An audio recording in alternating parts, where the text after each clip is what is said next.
And okay, we can start now. Thank you very much. Okay, is this on? Do you hear me? Okay, good. I can't hear myself. Oh, now I do. Yes, close. Oh my goodness. And yes, it's nice to see all of you. You had your coffee break, so you're refreshed, hydrated, whatever it takes. This session, the gentleman just mentioned it's going to be a debate between Susan and Peter. In some respects, I think it will be debate because they don't agree 100%, but on the other hand, on some fundamental things, I think many people in the room are on the same page, but the devil's in the details, and there are so many details.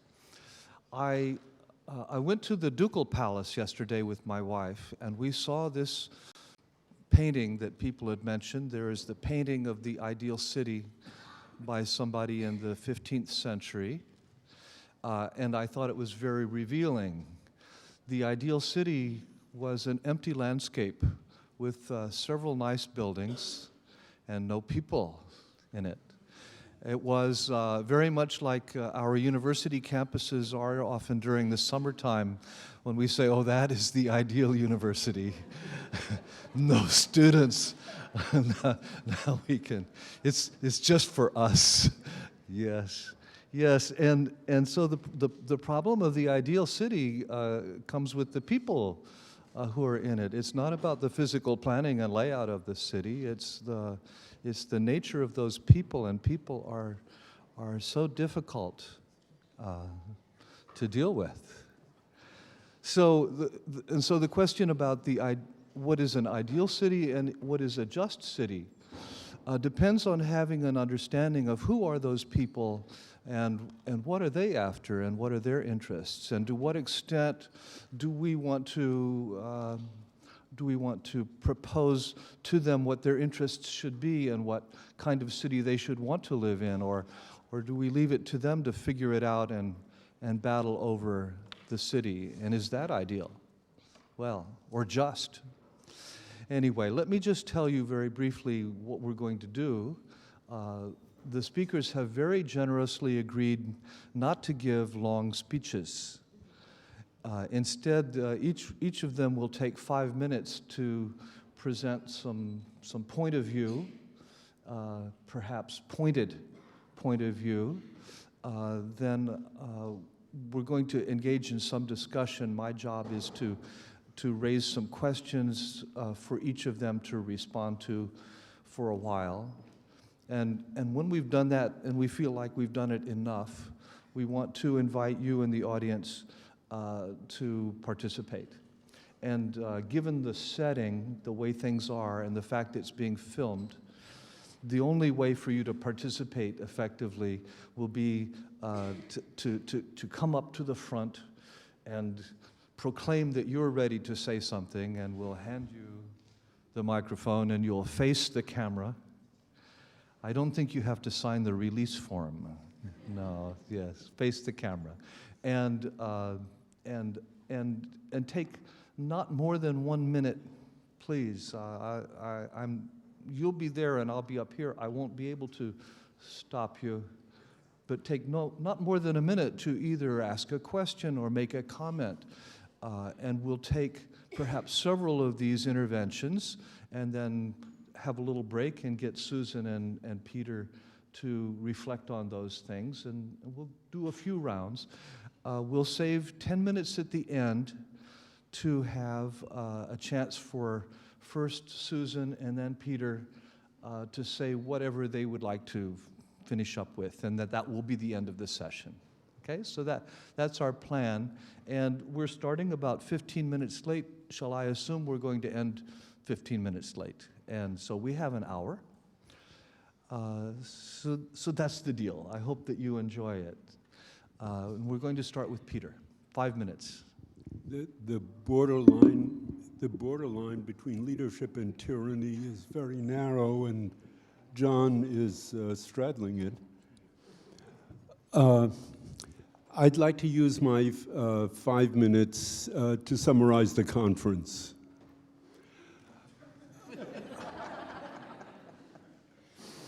The title of the conference is The Ideal City Between Myth and Reality.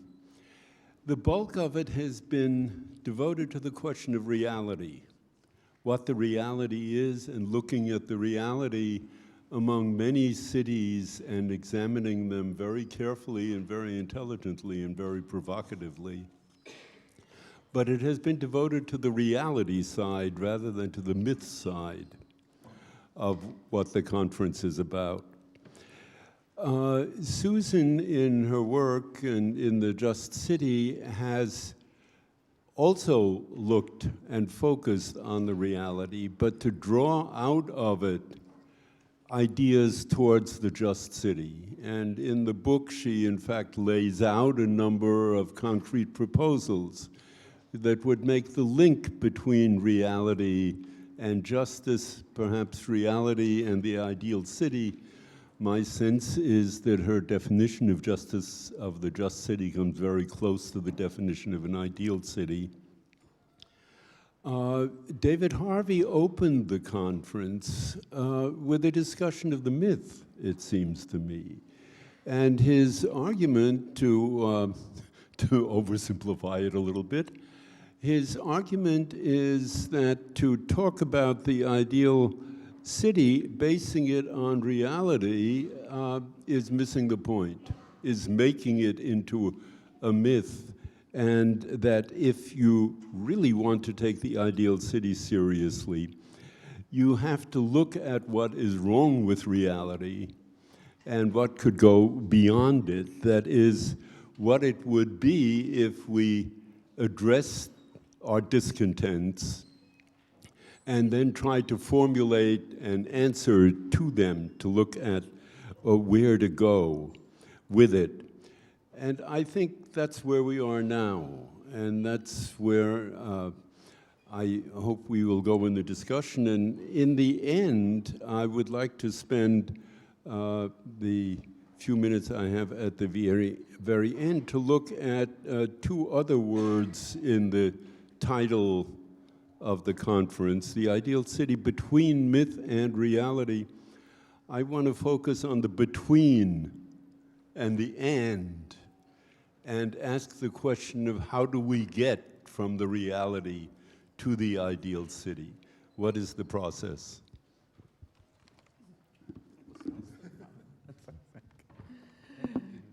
Well, it's a pleasure to be here, and you should all know that Peter and I have had this discussion more or less for the last 20 years. Basically, he always plays the role of idealist, and I always play the role of realist. Peter, I think, has a more positive view of humanity than I do, and I have a more cautious view, and this leads in certain ways to different prescriptions. In my formulation of the Just City, which I denoted by 3 principles of democracy, diversity, and equity, with equity having priority, I didn't attempt to frame an idea of the good city, which I think transcends simply justice, but which, if you do have any actual commitment to democracy, given the very different values and interests that people have, there are an awful lot of different ideas of what good would be, what the city of one's heart's desire. People's heart's desires are simply quite dissimilar. So I think that the most we can do as planners, which is what I am, as politicians, which perhaps some of you are, is to try to find approaches that will, at a minimum, avoid injustice.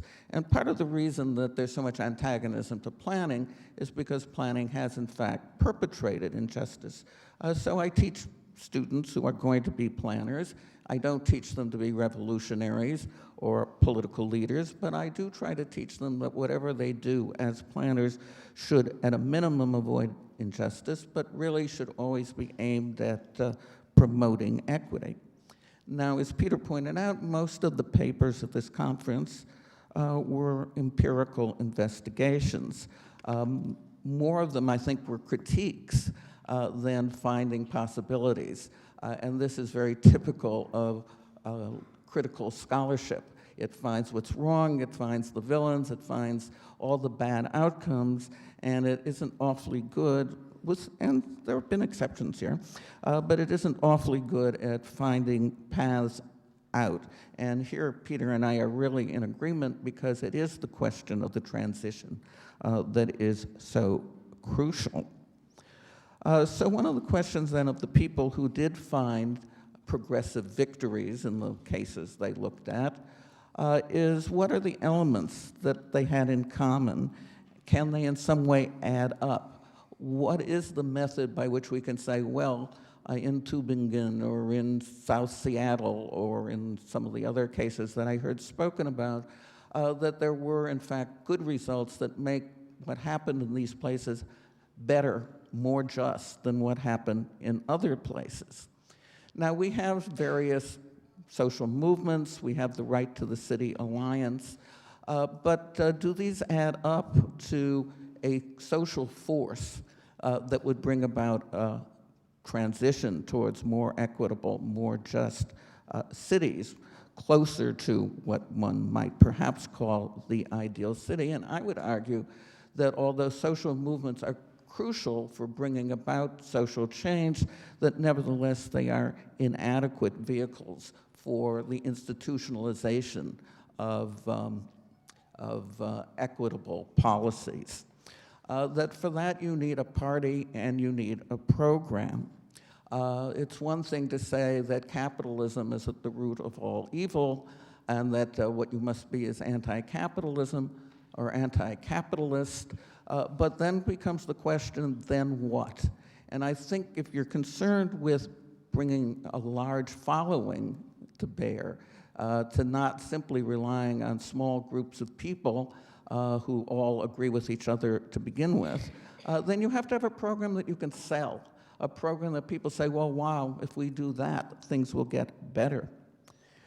Right now, I see enormous danger coming from the right and huge amounts of mobilization with people who have a program, and the program is one which is one that calls for injustice, which basically says, let's exclude refugees.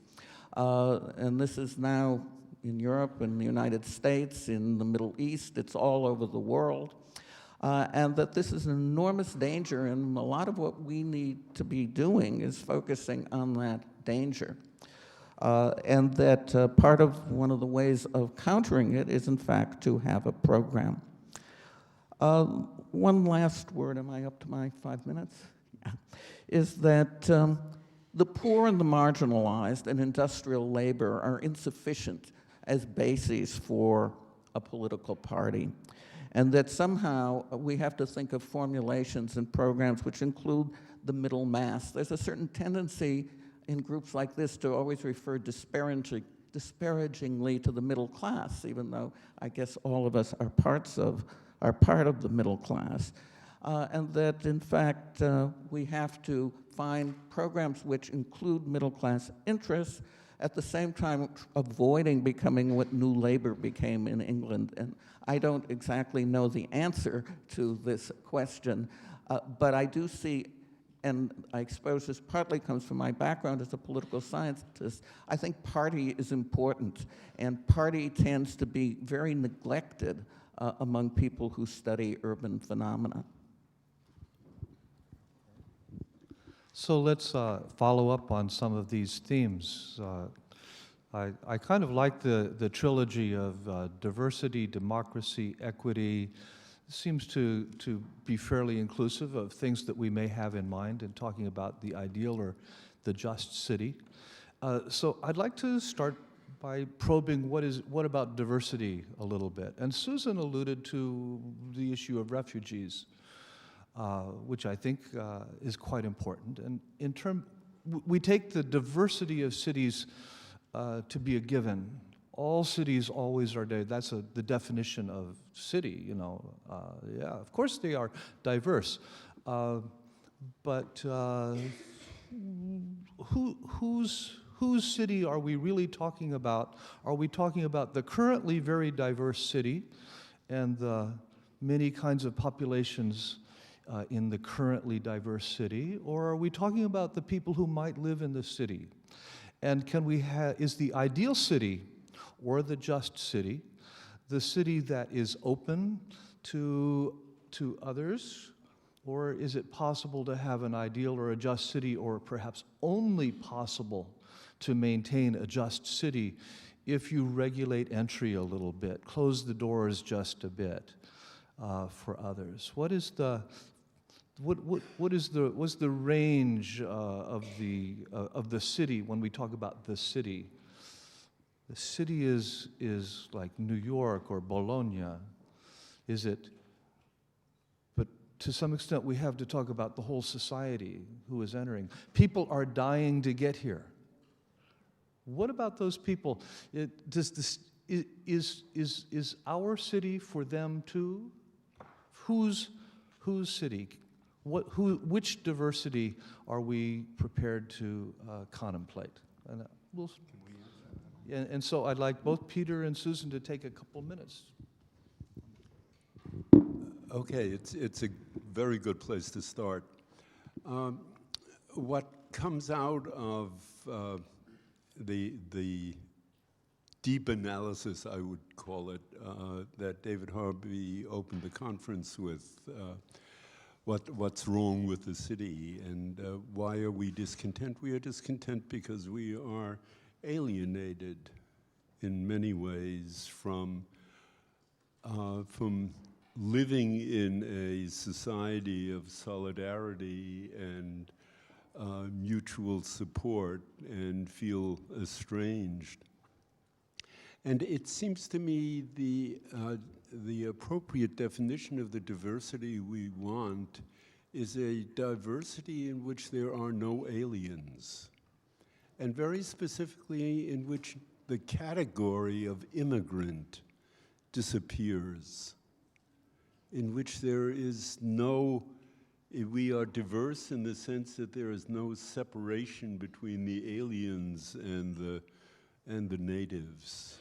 And that's the important thing, that diversity means openness to all and support for all and constructive interchange. It doesn't mean a wiping out of differences, but it means an acceptance of everyone as part of a diverse city. Well, as usual, I think that Peter is unrealistic. And in this case, if we're saying that, well, there should be nobody we consider alien, one can look at the battles in France over people wearing headscarves, for example. That the argument that the French make is, well, we believe in universal citizenship. We believe that everybody should have the right to be a French citizen as long as they behave like a French citizen. But once you get to the point of saying, well, you can all be, nobody will be alien, but you can be whatever it is you want to be, and if you have cultural differences, fine, and where do those end? What if the cultural differences involve women being totally subordinate, for example? Do we accept that? I mean, should we be totally culturally relativist or not? So I think these are I don't think you can just say grandly, oh yes, well, we'll just accept difference. What differences will we accept or not? I heard an interesting paper earlier today which said that in South Seattle, where there's diversity, it's maintained through what he called micro-segregation. That is, particular buildings would be all one ethnicity or race. And that seems to me actually a not bad approach to support. But then, okay, then you have embedded difference in space. Is this what Peter means? I'm not sure. Susan and I tend to always agree on the end, but we disagree on whether we can get there.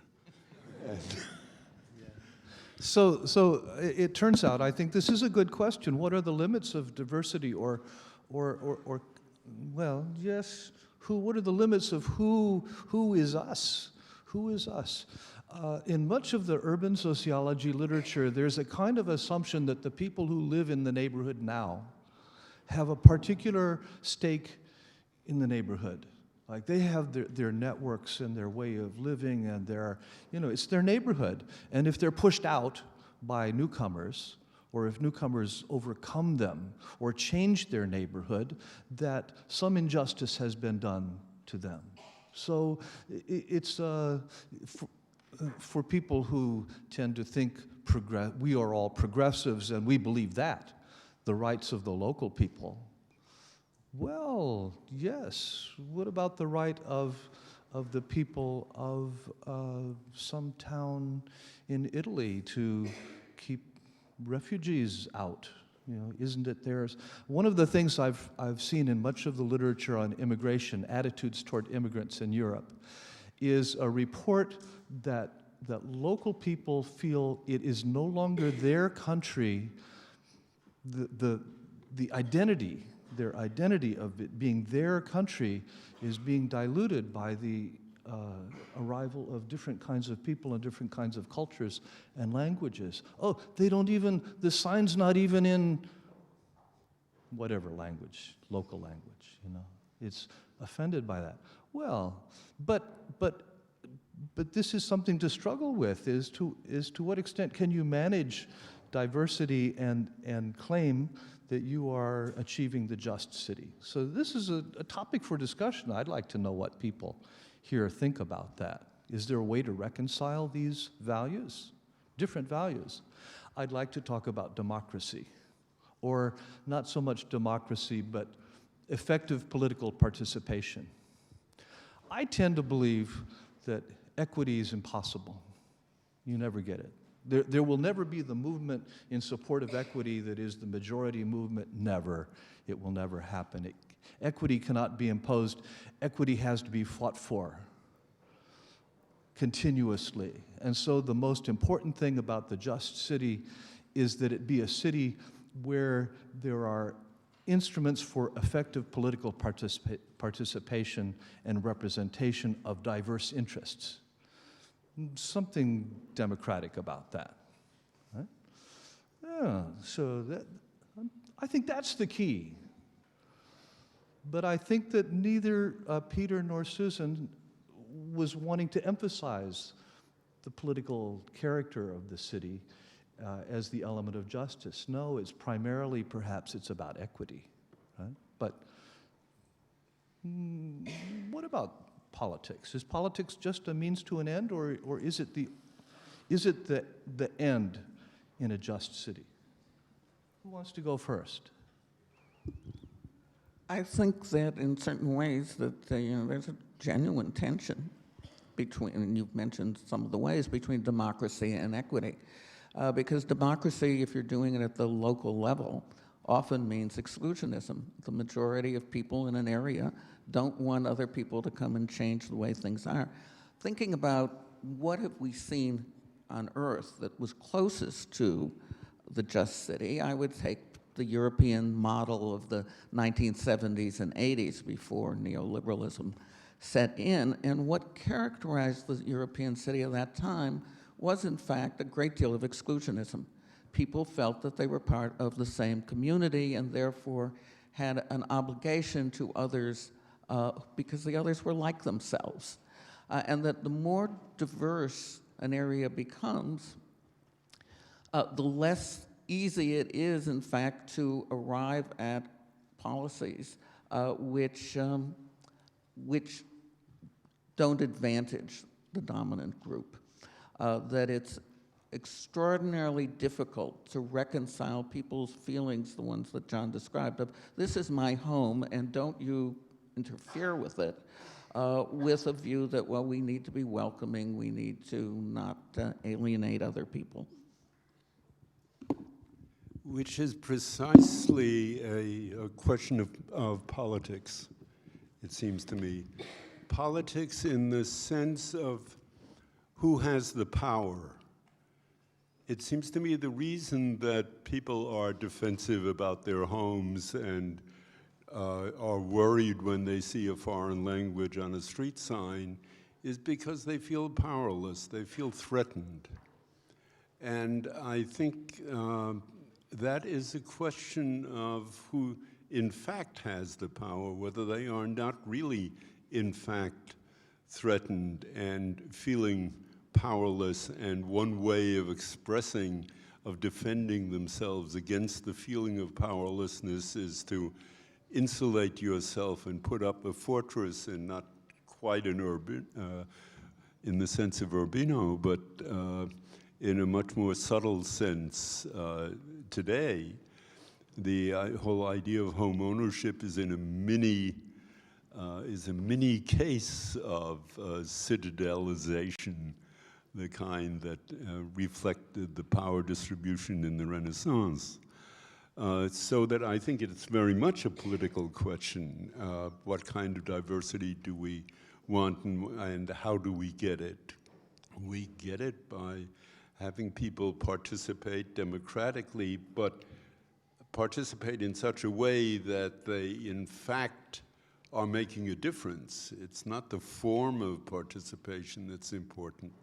It's the substance of it. Does it mean a sharing of power in the sense of solidarity? I, at one point, would love to have the time to talk about the definition of the ideal city as a caring city, a city in which people feel in solidarity with each other, and where the advantage of one is not the disadvantage of the other, but where we care for each other. And I think getting there is, to a significant extent, a question of dealing with power, and that's a political, among other things, a political question.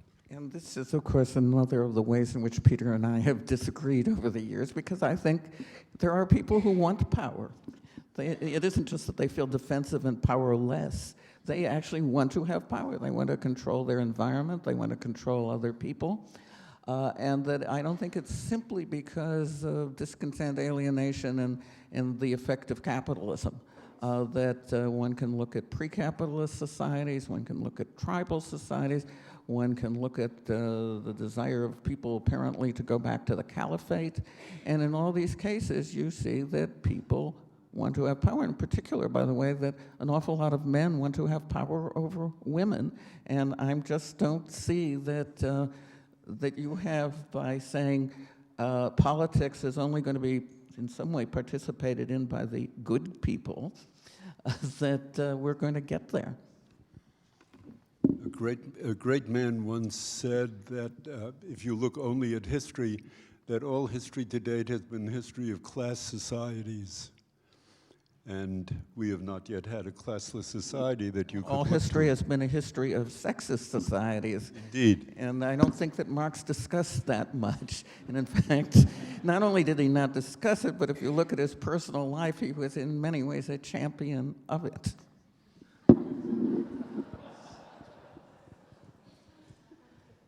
Well, power is at the root of everything. Power is never very equitably distributed. We're not familiar with any system in which there is not the powerless. And typically the powerless are the ones on whose behalf we talk about greater equity. So I'd like to raise the question of whether looking for more effective participation and democracy is a reasonable approach, or maybe the alternative of the benign ruler, the Singapore model. Suppose that, I don't know, there's probably, suppose they didn't whip people for chewing gum on the street in Singapore, but really what they did was there was a government in power that knew how to maintain legitimacy with the public and could get reelected, but also managed to impose a high degree of social security, provide housing for many people. It would have to be a government perhaps that didn't think that you should put immigrant workers into camps at some distance from the city. You know, maybe you'd have to provide some kind of citizenship for them too. But anyway, so imagine such the benign semi-democratic state where there's a lot of power in the hands of a bureaucracy that does better than the current system does at providing equity. Isn't that the more natural direction for the just city?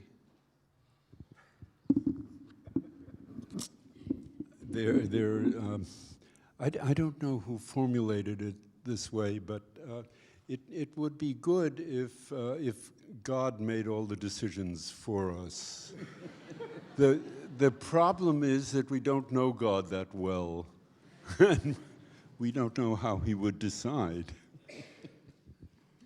Well, He probably would keep gum off the streets, I suppose. speaking as somebody who spends a lot of time in Singapore, where actually gum isn't such an issue, and whenever I say to them, you know, you have very bad PR because of the thing with gum, because that's all anybody ever mentions, they look at me in total bewilderment and say, but, you know, it's awful to have gum on the streets, and they just don't understand why anybody makes an issue of this.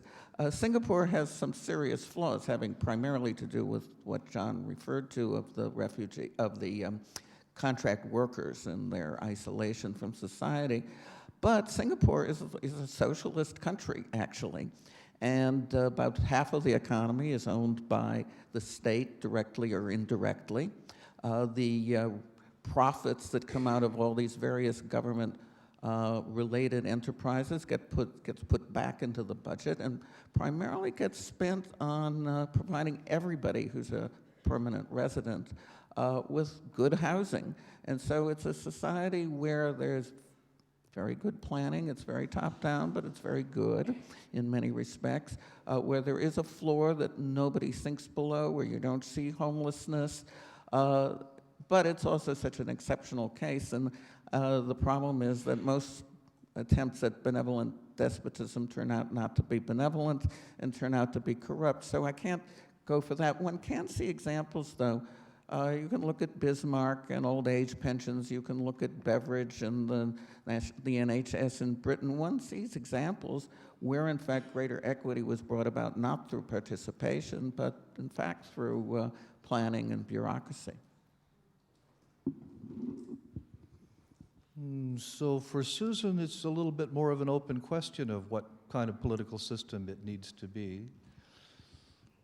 Well, I think there should be a democratic political system, but I worry that many democracies these days are being dominated by right-wing movements. Yes, Peter. Democracy requires real democracy, a sharing of power, in a way in which no society that we know of yet has succeeded in accomplishing. And I certainly wouldn't say that capitalism has no disadvantages, has no advantages. It does have. It's accomplished a good bit, and I think it's probably capable of keeping gum off the streets. Okay, so in my little trilogy, which I guess I borrowed from Susan, it was diversity, democracy, and equity. So equity, let's push that just a little bit. How much equity? How much? How much equity? I remember teaching a course in a public university some years ago on stratification and inequality. And I asked the students whether they believed that there should be less inequality. What did they think of inequality? Oh, no, less, much less. We should be much more equal. And then I said, so the average American at that time earned $40,000. How much do you want to earn? Would you be willing to earn 40, you know, when you get your degree, or maybe 45, be a little, you know, it's like, 80. Oh, so equality for everybody but me. But I think this is not just a joke. This is a reality that, in fact, people don't know, hardly anybody believes in total equality. People tend to believe that if you work harder, or if you deserve more, or if you are more careful in your judgments, or if you are something, you should be able to aspire to live a little better. So, how much equity? What's the floor? What's the floor below which, if things sink for some people, that's actually unacceptable? How low is that floor? Is it the floor that you find in the Netherlands, or the floor that you find in the United States, or perhaps the floor in Guatemala? Which floor? Is it a question of that nobody should fall below a decent something, or do we actually believe in equality, that people should all be pretty much living the same? What's your view about equity in the just city? I'd really be interested in Susan's response on this, because I have a very clear and probably dissenting view in terms of U.S. politics. There is a general approach in the political process in the U.S., and I think I know Germany a little better than other countries here, that sees equality as a matter of anti-poverty policy. That exactly what John has just said, as setting a minimum floor. I see equity as a matter that affects both the floor and the ceiling, and that deals with the link between the two. I just came from a session in which the discussion was about the handling of unoccupied residences, and in which the proposal was made in England that there should be a tax on unoccupied units, luxury units that, again, David Harvey gave the example early where you can see the new luxury high-rises, and at night a quarter of the windows have lights on in them. The rest are unoccupied and are used by oil moguls as their residence. That needs to be dealt with as well as the floor. It is not just the question of anti-poverty, it is also a question, you'll pardon the phrase, of justice. And it needs to deal with the top as well as the bottom. Well, here Peter and I are actually in agreement. And I think, yes, I think one can have not perfect equality, but one can have much less inequality. And that the amount that people at the top right now are earning is not the right word, taking in, is in fact obscene. That's a crucial distinction. Yes, right. But we're never going to see perfect equality, but one can, in fact, work towards much less inequality. And that the question then becomes, how are we going to get there?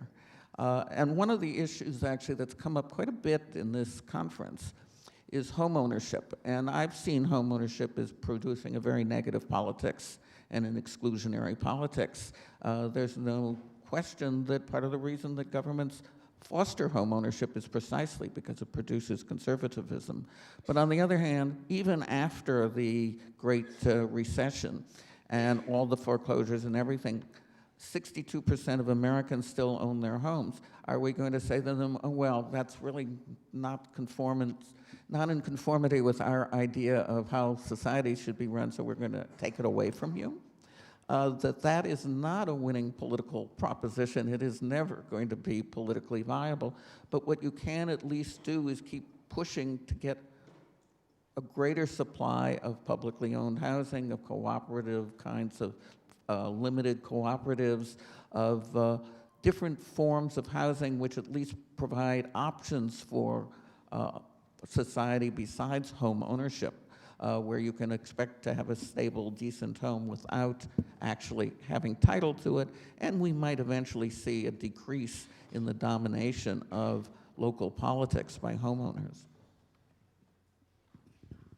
But just quickly on the home ownership question, I think you never know which way it's going to go. Given what's been happening in the economic crisis in the last 4 or 5 years, home ownership has lost a good bit of its allure, and people have lost their homes because they bought them thinking they would make a profit on them, and they found out that if you can make a profit, you can have a loss also and lose it. So that the answer is rather a redefinition, I would say, of home ownership, to separate the rights of use from the rights to exchange. And people are beginning to be quite happy about having a form of home ownership where they can't sell their homes for a profit, but they are guaranteed that it will not be taken from them if prices go down. So it's more a question of redefining what people really want out of home ownership, and the crisis illuminates that. Well, we've gotten some things out on the table, and if nobody has yet said something that you disagree with, then I don't know where we are, you know. So, but perhaps we have 15 minutes I'd like to devote to people taking the opportunity to comment. Say, yes, I agree with Peter, or Susan is all wet, or Logan, are you crazy about Singapore, right? And who cares about chewing gum anyway? No, but how much equity? What kind of participation? What kind of a political structure? What is just? How much just? How just? Oh, we all want the just city. How just? You have to come up, please. And I would appreciate if you would just kind of create a little line. It doesn't have to be a long line, but a short, so I know that people are coming up when we don't spend. And please, 1 minute. Yeah. And face the camera. And say your name. So Yeah, my name's Paul Watt from Birkbeck in London. I suppose I just want to think about this issue between equity and diversity that Susan's put forward. I think the issue in many ways is actually a lot worse than Susan's putting forward, and Susan is the kind of realist on the panel. If you think about, I'm just talking about the UK context very briefly, but one of the interesting things that's happened politically is the way that right-wing parties supported by right-wing press have actually transformed issues around equity, in other words, distributional issues around income, etc.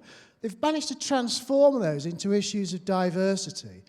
The example that you can take is the way in which they've articulated this binary between hard-working strivers and skivers, the unemployed skivers. And what they've managed to do very effectively is to create this narrative, and this narrative then is becoming culturally embedded within the British political and cultural psyche.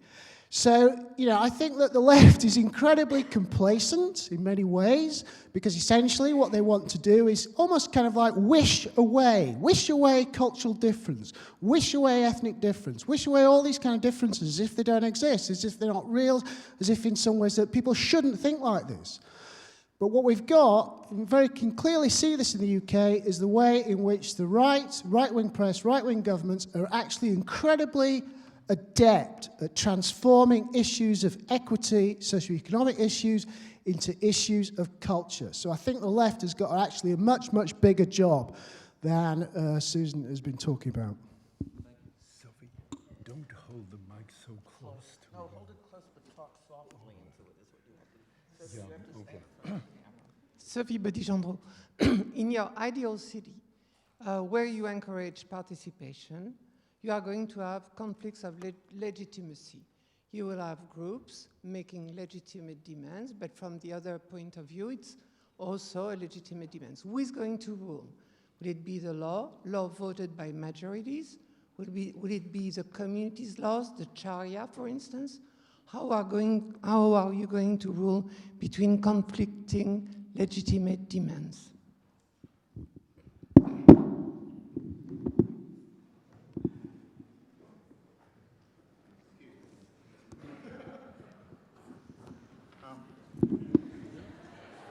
Much has been made of the fact that the ideal city picture has no people in it.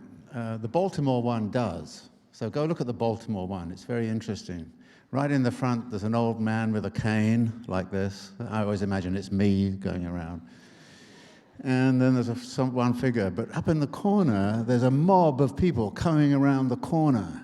They're just about to occupy the damn place. And you keep on saying, I wonder what they're going to do with it. And this is the kind of question right now. Who is the mob coming around the corner, and what are they going to do with the city? And Susan's mentioned, yeah, they could be led by fascists. It could be Donald Trump, you know, dressed as a sort of medieval priest or something like that. But actually, right now, I think one of the things we're missing is a political context. I mean, my own view right now is that most of the activism on the left is animated by a kind of do-it-yourself, non-ideological cultural anarchism, autonomism, which is totally distrustful of political parties, totally distrustful of the traditional political institutions. And we've got to deal with the fact that that is where the animation is coming from that produced Gezi Park. That's where the animation is coming from. That produced what's going on in Brazil and so on, what went on in Brazil and so on. And I think that actually we should actually try to contextualize the political question of a just city against the background of that kind of situation. Now, actually, interestingly, capitalism itself has disappeared into some sort of cultural anarchism. So what we've got is this world which is being constructed in which many of these questions, it seems to me, are all pie in the sky because we don't know what those people coming around the corner are going to do. And we don't know how we can actually intervene in that. And we haven't actually said to ourselves, how can we intervene in that? And what is it that we're going to do? And how are we going to do it? So this is, if you like, one of the things I would like to throw into the conversation.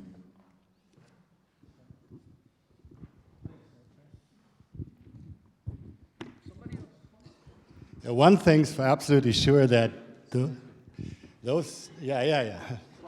I used to be in a rock band, so I will. So, okay. Right.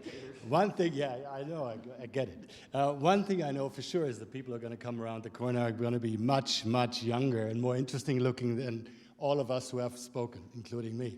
So I know, but that is one thing we know. And Leon Trotsky, it has been said, was 25 years old when he led the Russian Revolution of 1905. Dani Cohn-Bendit was about 20 years old in 1968. We know that we, academics, speaking from our podia, we have very little to offer at this point in leading the masses or giving them any direction. We could offer them some guidance, but one thing is also sure that those people who come around the corner are not going to strive for equity as a higher concept or some form of Swedish democracy of the 1960s and 70s. Whether they autonomous communities that they might fashion or that they might think is the solution to things are going to build the ideal city is questionable given the crises that we have on our hands. So I think that David is right that we need larger solutions, we need more organized solutions, we also need global solutions to those kinds of things. But we also need to let these people speak that come around the corner. And at this conference, very little was heard from the people who come around the corner, and we need to enlarge even more the communities with which we have dialogues and multilogues. We have a couple of extra minutes. Somebody over here? Somebody over there? Somebody from here? If this were a graduate seminar, I'd say you. Okay, so too old. Oh, come on, Alan. Alan? No, he wants to. Too shy. Okay, everybody's shy. So we're going to move into our sort of summary. I'll just say for myself that I believe in a more just city and a more just society, and I think we're going to get there by fits and starts, and it's a mess. And there's very little that social science and social scientists can do about this. That's my own personal view. But as long as we feel the concern, I think we have a great deal of legitimacy in providing information to the world about just what's the state of things. And the average American, for example, is very surprised to know how bad is the state of things.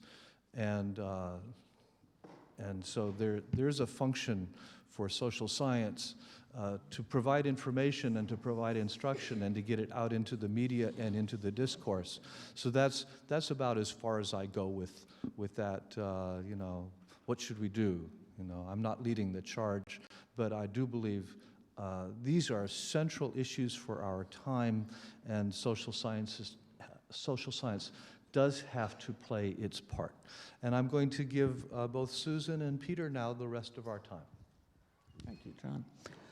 Well, I don't really have that much more to say that I haven't said. One issue that, in fact, the triumvirate of equity, efficiency, and democracy doesn't raise, that Peter actually raised the other day in conversation, is efficiency. And one of the critiques that one hears frequently from people who are skeptical of the move towards justice is that, you know, it's important to have incentives for greater efficiency. And that's, would we, if we had a more participatory, more democratic, less alienating, et cetera, way of doing things, would this be sufficiently efficient to, in fact, provide people with the basis for a decent life? And that's an important question, which maybe Peter's going to answer, because I don't know. One other issue which really comes out of what David was just saying is that I think the fact that the emphasis is so on the left tends to be so much towards direct participation and is so anarchistic and non-programmatic. It's really worrisome. It makes for ineffectualism that the Occupy movements did one good thing, which was that they created the slogan of "We are the 99%," and that's an effective majoritarian slogan because that includes almost everyone. And it's not, as many other slogans on the left are, it's not exclusionary. But the whole thing fizzled out precisely because it didn't have a program, and it was opposed to leadership. So if you have this idea that you know, we'll all just hold hands and communicate and whisper in each other's ears, that somehow this will be an effective political movement is just absurd, I think. And that this is why, actually, I do think that political party is important. And what we've seen, I think, in almost all the Western countries is a kind of disintegration of the traditional party system and a total dissatisfaction with it. But that we need some new form of actual party that connects the grassroots with the national government, and which in fact provides effective representation, because you have to have representative democracy. You can't really have direct democracy. That we can't really expect the Paris Commune to govern enormous economies.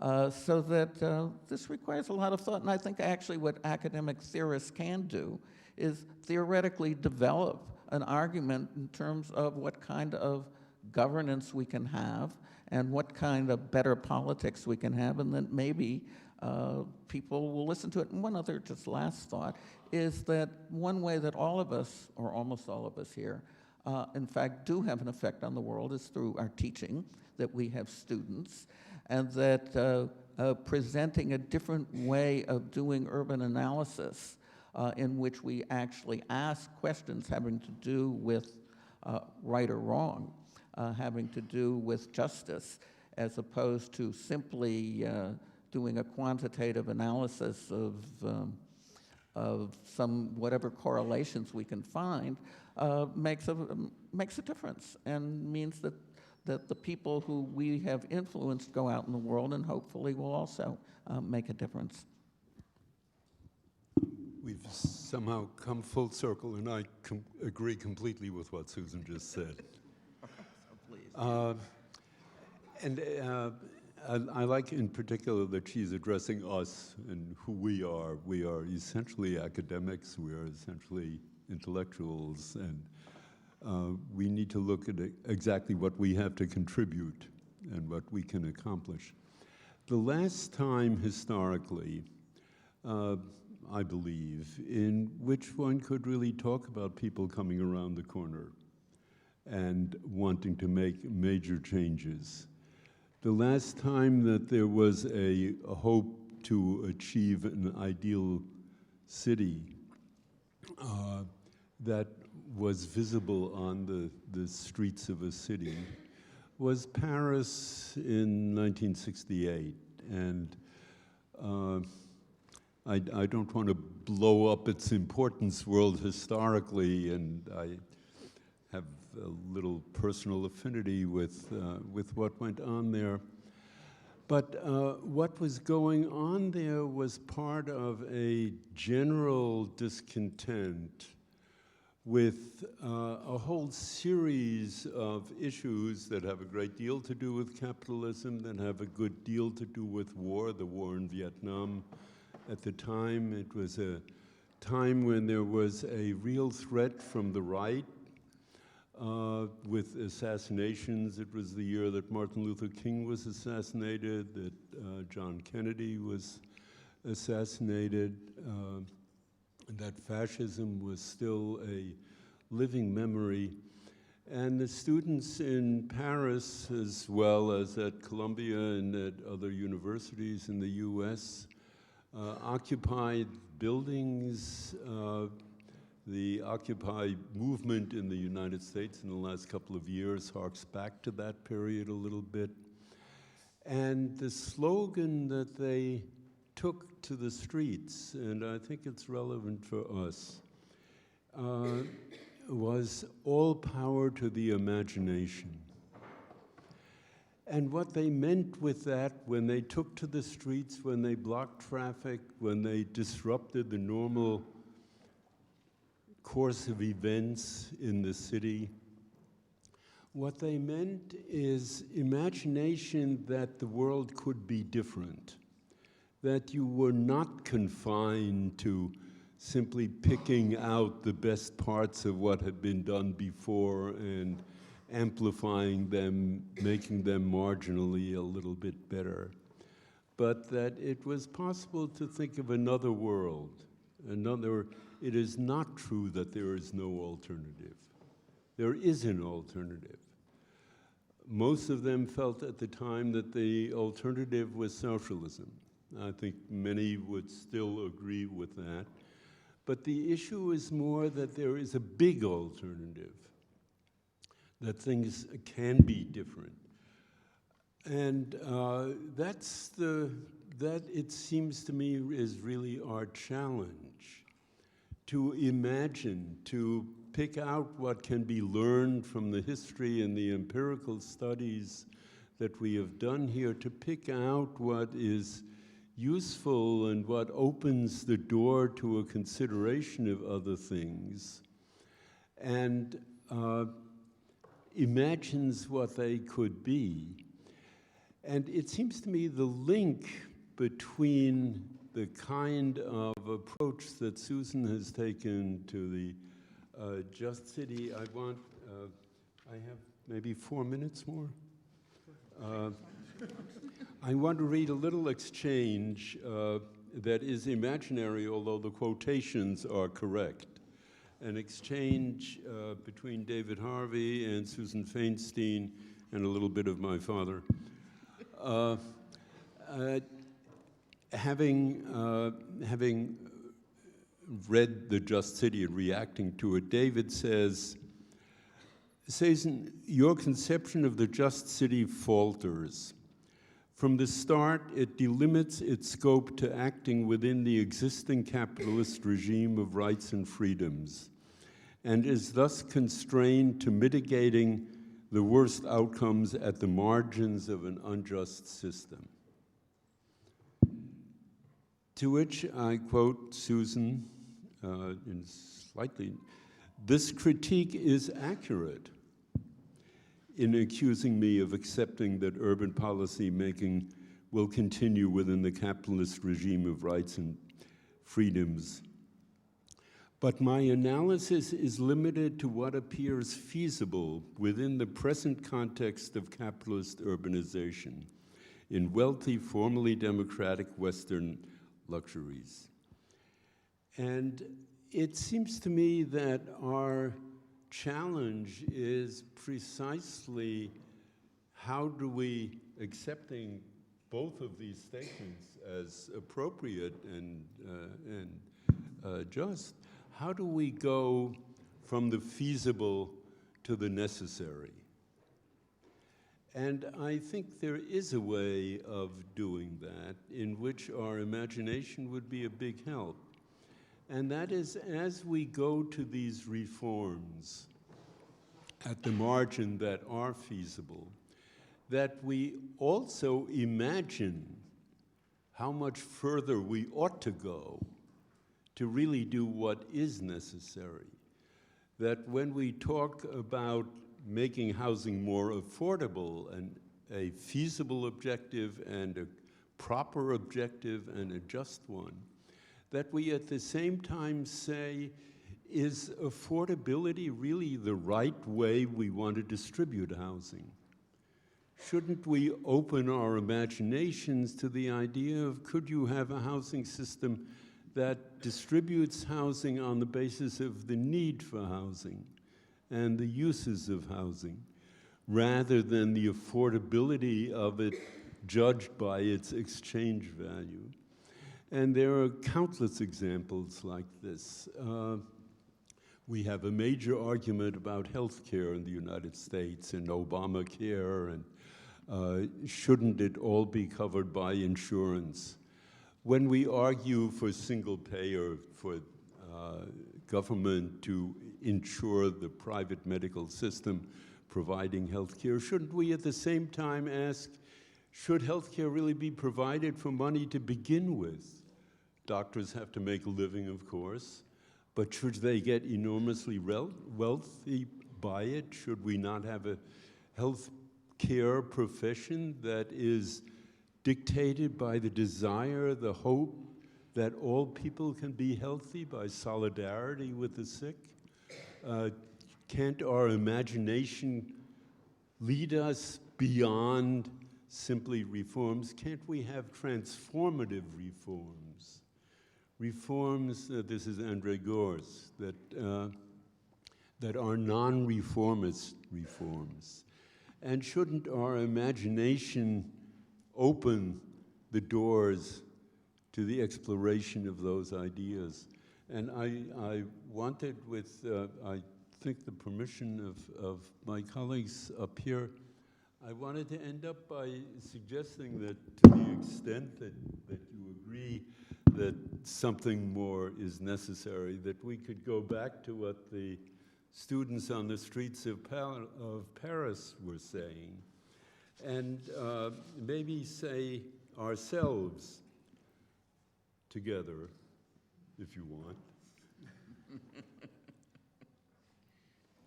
All power to the imagination, in theory and in practice, maybe. If you want, the way they said it there was to say, all power to the imagination, in theory and in practice. Would we want to say that? All power to the imagination, in theory and in practice.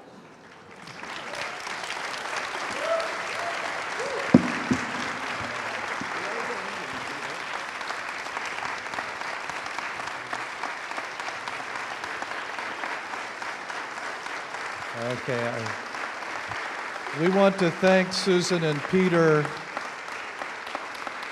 for pushing our thinking a little bit.